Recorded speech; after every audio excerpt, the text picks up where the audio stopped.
This video is sponsored by Card Kingdom. You can find all the cards in this video in their store by using the links in the description below.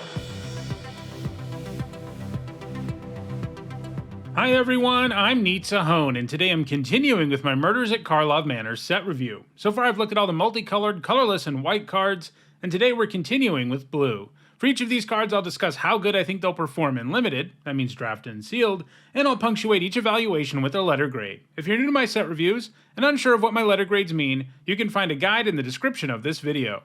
There are a few important things to keep in mind as I review these cards. First, because we're only talking about drafted and sealed, I'm only going to be talking about cards that can be found in play boosters. Furthermore, I'm only looking at cards from the main set in this video. Play boosters now also contain cards from the list and special guests. Combined, that is about 50 cards that are effectively a bonus sheet, and I'll be addressing those in their own video after we get through the main set. Second, these are my evaluations of these cards before actually playing with them, since the goal is to have this set review done in time for the pre-release, and that of course means I'll be wrong about some things. However, as the format comes into focus, I'll be doing videos where I discuss how things have actually turned out. Lastly, I want to let you know that there are some set review related perks for being a channel member or a patron. You get access to my ongoing set notes during preview season, and you'll also get a spreadsheet with all of my grades once the set review is complete. If those perks interest you, check out the description, where you can find out how to support the channel using one of those methods. Alright, without further ado, let's dive in with a look at the blue cards in Murders at Karlov Manor. First up, it's Agency Outfitter, which for 4 generic and 2 blue is a 4/3 Sphinx Detective at uncommon. It's got flying, and when it enters the battlefield, you may search your graveyard, hand, and or library for a card named Magnifying Glass and or a card named Thinking Cap, and put them onto the battlefield. If you search your library this way, shuffle.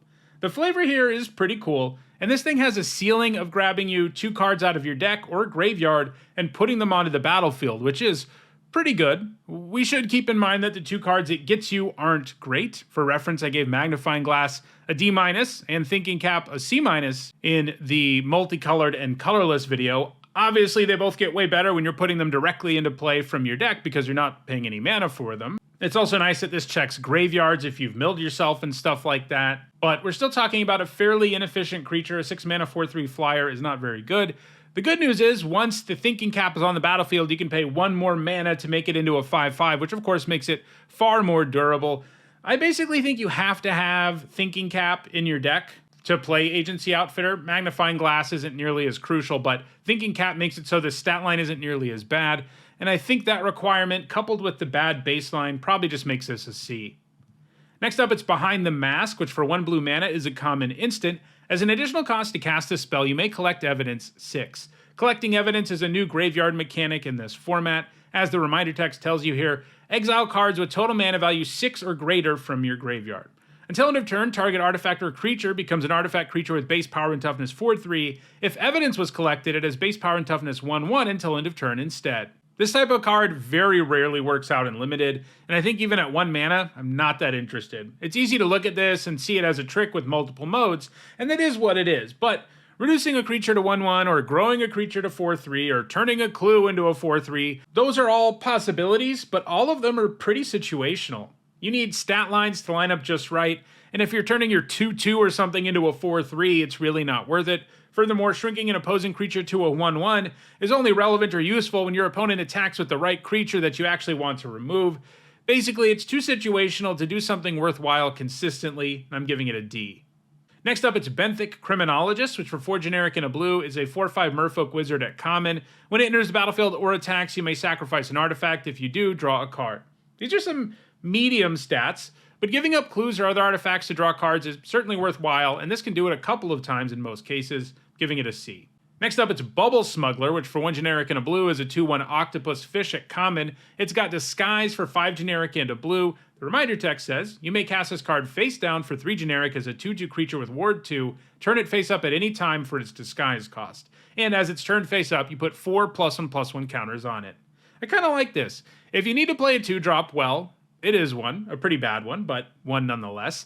Then, if you need something on turn 3, you can disguise it, and then in the late game it becomes a big monster. Now, it's never going to make you feel like you're doing something busted, as it's kind of medium at all 3 of those points in the game, but the fact it can do all of those is enough for it to be pretty decent, giving it a C. Next up, it's Burden of Proof, which for 1 generic and a blue is an uncommon enchantment aura with flash and enchant creature. Enchanted creature gets +2/+2 as long as it's a detective you control. Otherwise, it has base power and toughness 1/1 and can't block detectives. This is a very interesting version of this Frogify type effect. Lately, it seems like they're doing their darndest to design one that's actually solid and limited, and they've had a bit of success with it lately. I think they've done it again here. The usual problem with this type of card is that you don't really entirely remove a creature when you turn it into a 1/1, so you're often coming out behind. However, this adds some important wrinkles. First, it has flash, so you can turn something into a 1/1 at instant speed, which all but guarantees that it's going down. Second, if your creature's a detective, this is also a powerful combat trick. It's also really nice that they made it only buff detectives you control, otherwise it would be pretty frustrating. I'm giving this a C+. Next up, it's Candlestick. For 1 blue mana, it's an uncommon clue equipment. Equipped creature gets +1/+1 and has, whenever this creature attacks, Surveil 2. You can pay 2 generic and sacrifice it to draw a card, and you can equip it for 2. All the equipment in this cycle looks pretty solid because they offer passable boosts and can replace themselves when necessary. The ones in blue and red might be the best since the blue-red deck is so into sacrificing artifacts, but lots of decks in the format like clues, and this one can help set up collect evidence. I think it's a C. Next, it's Case of the Filched Falcon, which for 1 blue mana is an enchantment case at uncommon. This is a new enchantment subtype.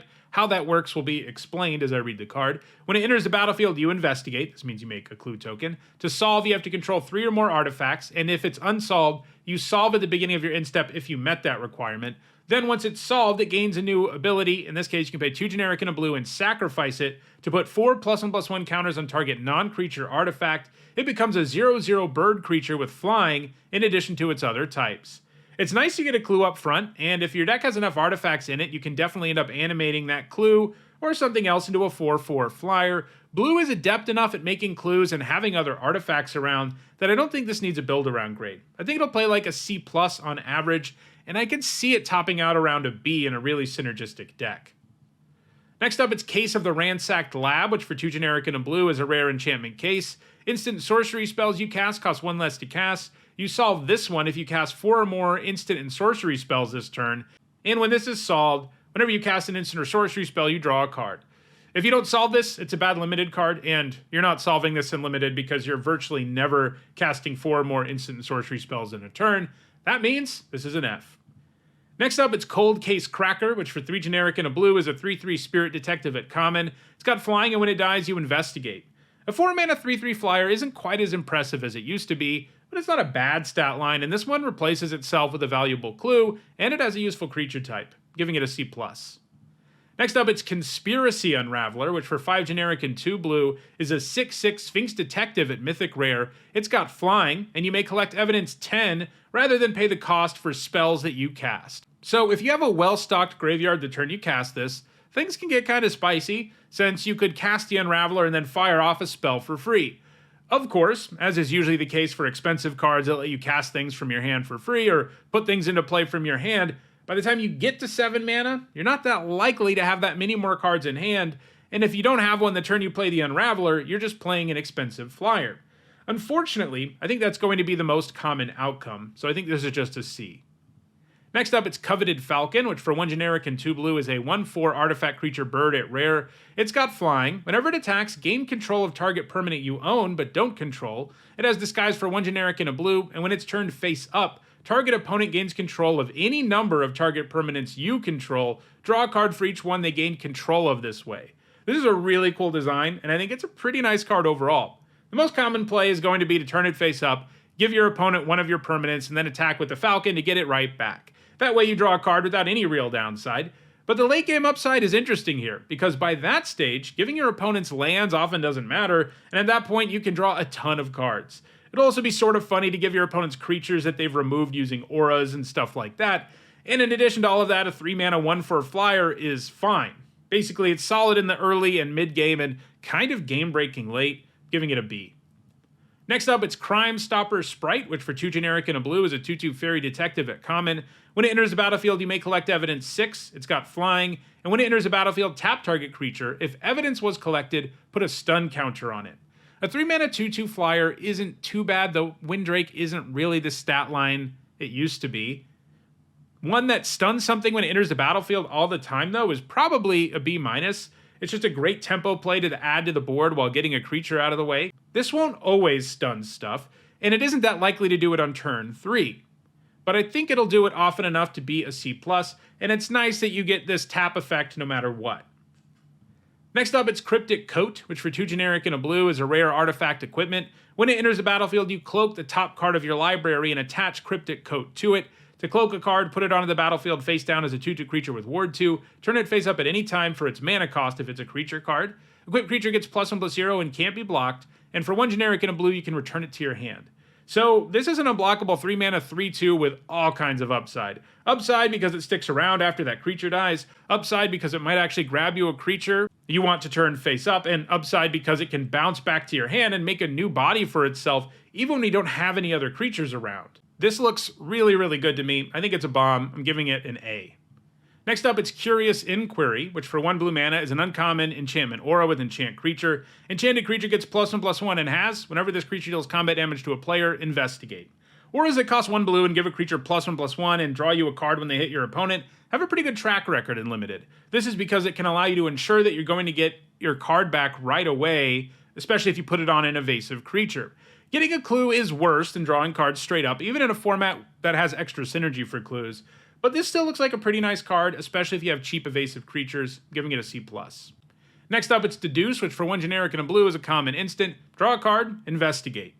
This is a nice little card draw spell because it ultimately gives you a 2-for-1, and there's lots of additional upside for making clues in the format. You probably don't want too many of these because they don't really add to the board, but the first copy seems like a C+. Next up, it's Dramatic Accusation, which for 2 generic and a blue is a common enchantment aura with enchant creature. When it enters the battlefield, tap enchanted creature. Enchanted creature doesn't untap during its controller's untap step, and you can pay 2 blue and shuffle enchanted creature into its owner's library. 3 mana blue auras that tap a creature down usually aren't anything special. The problem is that they don't entirely remove the creature in many situations. Abilities are still relevant, and if your opponent has a way to sacrifice or other utilize the tap down creature, you end up feeling like you're really far behind. The Accusation's activated ability adds an interesting wrinkle to this, since now you can get rid of the creature if it has problematic abilities and things like that. The downside is your opponent might draw that card again later. There are some goofier things you can do with this too, like put it on your own creature to shuffle it back into your library, which on extremely rare occasions might be worthwhile. Overall, this is just a decent removal spell, giving it a C. Next up, it's Eliminate the Impossible, which for 1 generic and a blue is an uncommon instant. It says Investigate. Creatures your opponents control get -2/-0 until end of turn. If any of them are suspected, they're no longer suspected. A suspected creature has both menace and it can't block. I'm usually not a huge fan of this kind of effect, but when they tack card draw onto it, it starts to get pretty interesting. The usual problem is that this is only useful in narrow situations, and getting a trade to happen is pretty hard. It can sort of function as a bad fog or a bad combat trick, but obviously neither of those are things you want to be going after. But because this investigates, and it's relatively cheap, those problems are more acceptable. I'm giving it a C-. Next up, it's Exit Specialist, which for 1 generic and a blue is a 2/1 human detective at uncommon. It can't be blocked by creatures with power 3 or greater. For 1 generic and a blue, it has Disguise, and when it's turned face up, you return another target creature to its owner's hand. If this didn't have Disguise, it wouldn't be very good. The stat line is bad, and the type of evasion it has just doesn't do enough. I mean, a 1/1 token can still kill it, right? But when you mix in the Disguise part, you end up with a mana war of sorts, and that's pretty sweet. Bounce effects have gotten worse over the years in a world of Enter the Battlefield abilities and the like, but this still looks like it's pretty nice. It adds to the board while giving you some tempo, and the fact you can do it at instant speed even gives you blowout potential, giving this a B-. Next up, it's Fayflight, which for 1 generic and a blue is an uncommon enchantment aura with flash and enchant creature. When it enters the battlefield, enchanted creature gains hexproof until end of turn. Enchanted creature gets +1/+0 and has flying. This aura looks good. Obviously, the ideal situation is to cast it in response to removal, in which case you're left with a buffed evasive creature and you've already taken a card of value away from your opponent. But this also has the upside all flying auras do, which is that you can just slap it on some big monster and quickly win the game, giving this a B-. Next up, it's Forensic Gadgeteer, which for 2 generic and a blue is a 2/3 Vidalcan Artificer Detective at rare. Whenever you cast an artifact spell, you investigate. Activated abilities of artifacts you control cost 1 generic less to activate. This effect can't reduce the mana in that cost to less than 1 mana. This is purpose-built pretty much for the blue-red decks, and that's the deck that's the most interested in playing artifacts and utilizing clues at the same time. It won't be terrible in decks that mostly only have clues as artifacts, since popping them for 1 mana isn't bad, but the artifact deck is where this will really be an engine. I think I want to give this a build-around grade. I think it's probably a C- in your typical blue deck, but it has B+ level potential. Next up, it's Forensic Researcher, which for 2 generic and a blue is a 1/3 Merfolk Detective at uncommon. You can tap it and untap another target permanent you control. You can tap it and collect evidence 3 and tap target creature you don't control. The most useful thing this can do is ramp your mana, but untapping permanents has other uses too. Having access to the tap effect in the mid to late game is nice, as it can start allowing you to really manufacture situations where you have great attacks no matter what your opponent's doing, giving this a C+. Next up, it's Furtive Courier, which for 2 generic and a blue is a 3/2 Merfolk Advisor at uncommon. It can't be blocked as long as you've sacrificed an artifact this turn, and when it attacks, you draw a card and then discard a card. This will be unblockable pretty often in blue, and looting on every attack is pretty nice anyway. I'm giving this a C+. Next up, it's Hotshot Investigators, which for 5 generic and a blue is a 4/4 Vidalcan Detective at common. When it enters the battlefield, return up to 1 other target creature to its owner's hand. If you controlled it, investigate. Evaluating this card hurts me. I love creatures that bounce stuff when they enter the battlefield, but those effects, as I mentioned earlier, have been getting progressively worse. And while this tries to help you out there by letting you bounce your own thing, in which case you even get a clue, I'm not very impressed with this overall. It just doesn't give you enough for 6 mana these days. It seems super clunky no matter which mode you go with. I think it's probably just a D. Next up, it's Intrude on the Mind, which for 3 generic and 2 blue is a mythic rare instant. It says reveal the top 5 cards of your library and separate them into 2 piles. An opponent chooses one of those piles, put that pile into your hand, and the other into your graveyard. Create a 0/0 colorless stop your artifact creature token with flying, then put a +1/+1 counter on it for each card put into your graveyard this way. This is really cool and really good. It's fact or fiction, more or less, for 1 more mana. But for that 1 mana, you get to add something to the board, and that is a huge deal. This will usually shake out as a 5 mana for a 2/2 or 3/3 flyer with flash, and you get 2 or 3 cards in hand, and you load your graveyard. I think getting a body in all of those cards makes it really hard for this not to be kind of an insane bomb, giving it an A+. Next up, it's Jaded Analyst, which for 1 generic and a blue is a 3/2 Human Detective at common. It's got Defender. Whenever you draw your second card each turn, Jaded Analyst loses Defender and gains Vigilance until end of turn. Maybe I'm jaded, but it feels like every single one of these creatures that has Defender but loses Defender when X happens has been really unimpressive, and I kind of think this is too. I get it, you can give up a clue and attack with it, but by the time you can set that up, it isn't like the 3/2 is going to light the world on fire. Most of the time, this type of card is a 3/3 too, so at least it's a little bit better of a blocker than this is, but a 3/2 is substantially worse. I'm giving this a D+. Next up, it's Living Conundrum, which for 4 generic and a blue is a 2/5 elemental at uncommon. The text box doesn't seem like it's uncommon, but trust me, it is. It has hexproof. If you would draw a card while your library has no cards in it, skip that draw instead. As long as there are no cards in your library, Living Conundrum has base power and toughness 10/10 and has flying and vigilance. I say the thing about the text box not seeming like an uncommon, not because it's insanely strong and limited, though I do think it's fine, but because it's incredibly complicated and has a very niche effect for an uncommon. But anyway, a 5 mana 2/5 with hexproof is pretty interesting at lower rarities. As usual, pairing hexproof with auras and other enhancements can be a real beating for your opponent. The rest of the card's effect isn't going to come up much in limited, but blue does have enough graveyard stuff going on that turning this into a 10/10 isn't impossible, and obviously the hexproof part keeps you from really getting punished for milling your whole library in the first place. I'm giving this a C+. Next up, it's Lost in the Maze, which for X and 2 blue is a rare enchantment with flash. When it enters the battlefield, tap X target creatures, put a stun counter on each of those creatures you don't control. Tapped creatures you control have hexproof. This is a cool design. It sort of has 2 modes, and you can access both at the same time. You can use it to stun your opponent's board, which can be useful when you're trying to close out a game, but you can also use it to protect your creatures. It's also nice that it just sticks around and gives your tapped creatures hexproof after that point. Still, those modes are all situational enough that this isn't amazing, giving it a C+. Next up, it's Mistway Spy, which for 1 blue mana is a 1/1 Merfolk Detective at uncommon. It's got flying and disguise for 1 generic and a blue. When it's turned face up until end of turn, whenever a creature you control deals combat damage to a player, investigate. Playing this on turn 1 is perfectly acceptable because it has evasion and a useful creature type, but the disguise ability here is pretty impressive too. It counts every creature that hits your opponent during that turn, so you may get more than 1 clue. Obviously enough, because the spy has evasion itself, you can turn it face up, crack in with it, and get that clue, which seems like a pretty normal play pattern. I'm giving this a B-. Next up, it's Out Cold, which for 3 generic and a blue is a common instant. It can't be countered. Tap up to 2 target creatures and put a stun counter on each of them. Investigate.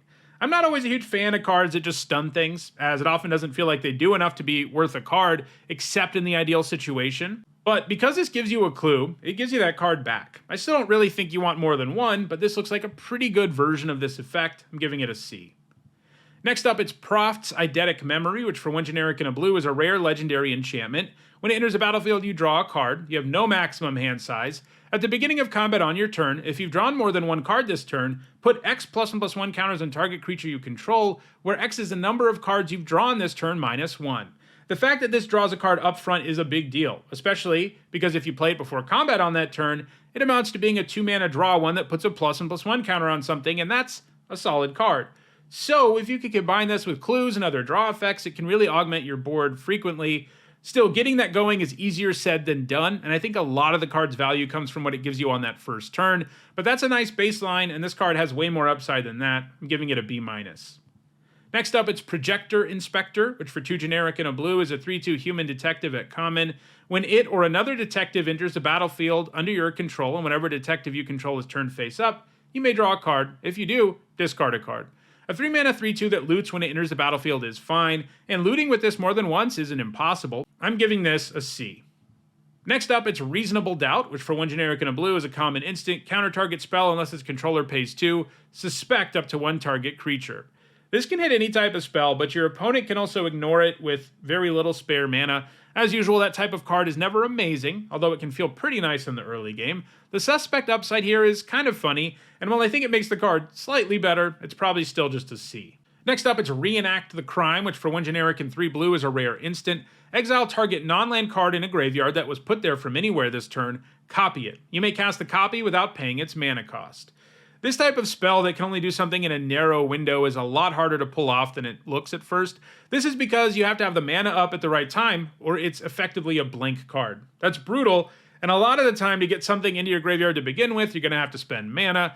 There will be cases where you just copy something that died in combat and you didn't spend any other mana that turn, but you still need the right thing to die or for your opponent to cast the right spell at exactly the right time for you to get your mana's worth. I think this is just too difficult to make work consistently, giving it a D. Next up, it's Steam Core Scholar, which for 2 generic and a blue is a 2/2 weird detective at rare. It's got flying and vigilance. When it enters a battlefield, you draw 2 cards, then discard 2 cards unless you discard an instant or sorcery card or a creature card with flying. A 3-mana 2/2 with flying and vigilance that has you draw 2 and discard 2 is already a B. That's just a really good card. So it's nice that sometimes you can choose to only discard 1. I'm giving this a B+. Next, it's Sudden Setback, which for 2 generic and 2 blue is an uncommon instant. The owner of target spell or non-land permanent puts it on the top or bottom of their library. We've seen a lot of 4-mana blue cards lately that let you get rid of a non-land permanent by giving your opponent the option of putting it on top or bottom of the library, and they fared pretty well. None of them have been amazing, but they let you trade 1 for 1, and you can do it at instant speed. So adding in the ability to also do this with spells on the stack is a big deal, and I think we're talking about a fairly high quality card. I'm giving it a B-. Next up, it's Surveillance Monitor, which for 3 generic and a blue is a 3/3 Vidalcan detective at uncommon. When it enters a battlefield, you may collect evidence 4. Whenever you collect evidence, create a 1/1 colorless Thopter artifact creature token with flying. If this was just straight up 4-mana 3/3 that makes a 1/1 flyer, it'd be a B. That's just a great rate and a card you'd take very highly. This won't always do it up front, but it'll do it pretty often, and then it's likely to crank out a few more Thopters if it's left alone. I think it's a B. And our last blue card is Unauthorized Exit, which for 1 generic and a blue is a common instant. Return target non-land permanent to its owner's hand, surveil 1. This card's always pretty decent. You go down a card in most cases, but you get some nice tempo, and surveil 1 can improve your next draw and or load your graveyard. It is hurt a little bit by the absence of a dedicated spell deck in this format, but I think it's probably still a C. So those are all the blue cards in Murders at Karlov Manor. Tomorrow I'll be back to take a look at all the black ones. If you enjoyed this video, don't forget to like it and share it so that others can enjoy it too. If you want to make sure you catch future videos, don't forget to subscribe and turn on notifications. If you want to make sure you're caught up on the set review, you should see a playlist on your screen shortly. And if you want to go the extra mile in supporting me and the channel, while also getting some set review related perks. You can do that by becoming a patron or a channel member. You can find ways to do those things in the description. Thanks for watching.